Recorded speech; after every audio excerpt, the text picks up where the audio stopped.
Voici une petite histoire avant d'aller se coucher. Le gros orage. Badaboum!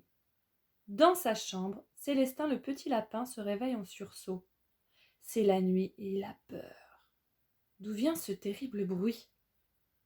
Maman, appelle-t-il depuis son lit.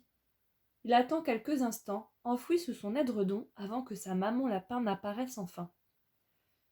Ne t'inquiète pas, le rassure-t-elle. Ce n'est pas grave, ce n'est que du tonnerre.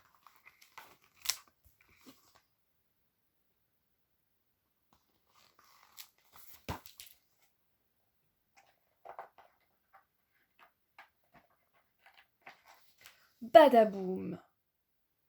De nouveau le grand bruit éclate, et Célestin entend des plocs, plocs, plocs, tambourinés au-dessus du terrier. Inquiet, il place ses pattes sur ses oreilles. Est-ce que notre maison va s'écrouler? S'inquiète le petit lapin. Mais non, ce n'est rien, mon trésor, c'est la pluie qui tombe au dehors. Enfile ton imperméable et mets tes bottes en plastique, on va aller voir.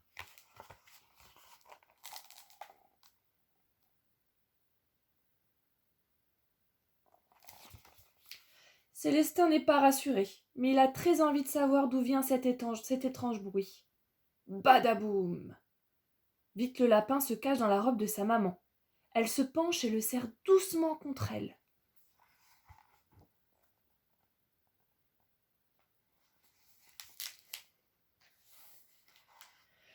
Viens voir, il y a un bel orage. Mais au moment où il sort du terrier, un rayon de lumière zèbre le ciel. Célestin ébloui se cache vite les yeux. C'est un éclair. Il se produit lorsque deux nuages se rencontrent, murmure maman lapin. Badaboum, badaboum, badaboum. Tu sais, poursuit-elle, en lui caressant la tête, l'orage provient d'un changement trop important dans le temps qu'il fait. Là-haut, les nuages se bousculent et créent des éclairs. L'air qui était chaud se refroidit et la pluie tombe très fort. C'est très impressionnant, mais si on est bien abrité, on ne risque rien.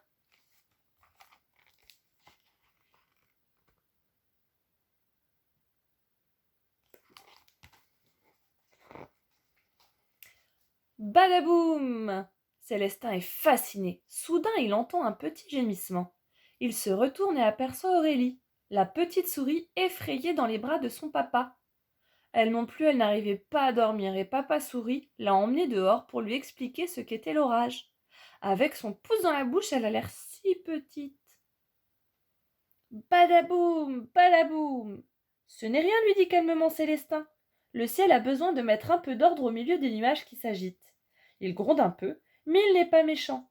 Et puis cette eau, c'est bon pour la terre. Le soleil va revenir bien vite et fera pousser les belles carottes que j'aime tant grignoter, et le maïs dont tu raffoles. Badaboum!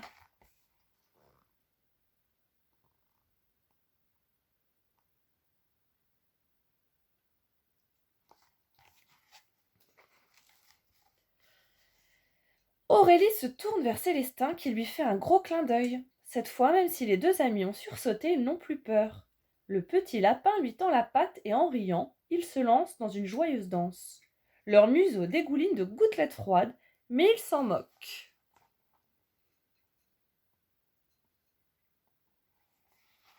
Demain, ils iront jouer dans le champ avec les petits escargots que la pluie aura réveillés.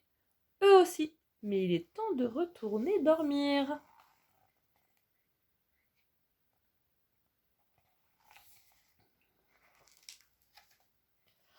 Bonne nuit, monsieur l'orage. Belle soirée, messieurs les éclairs. Après un dernier signe de la main, Célestin et Aurélie rentrent bien au chaud dans leur maison. Ils se sèchent en pensant à cette incroyable soirée et se glissent bien vite sous l'édredon dans leur lit.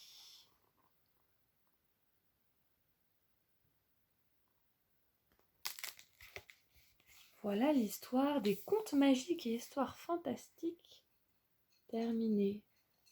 Et bonne nuit à vous aussi les enfants.